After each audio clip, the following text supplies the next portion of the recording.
Let's do one more problem now. So the wavelength of light in the visible region, we know that it's about 390 nanometer for violet and 760 nanometer for red. हमको निकालना है कि electron volt में इन photons की energy क्या होगी violet and पे और रेड एंड पर. We are given the values of H और electron volt two joule conversion. तो हम जानते हैं कि इंसिडेंट फोटोन की एनर्जी H न्यू होती है, which is nothing but Hc upon lambda. तो E is nothing but 6.63 into 10 to the power minus 34 joule second into 3 into 10 to the power 8 meters per second, जो C है, divided by lambda.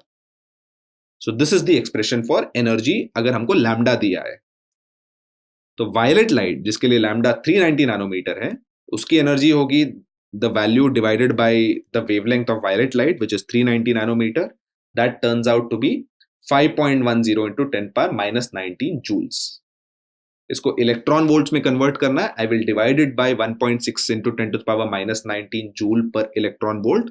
तो violet light की incident photon energy है 3.19 electron volts. मुझे अगर same चीज red के लिए निकालना है, I will do the same thing.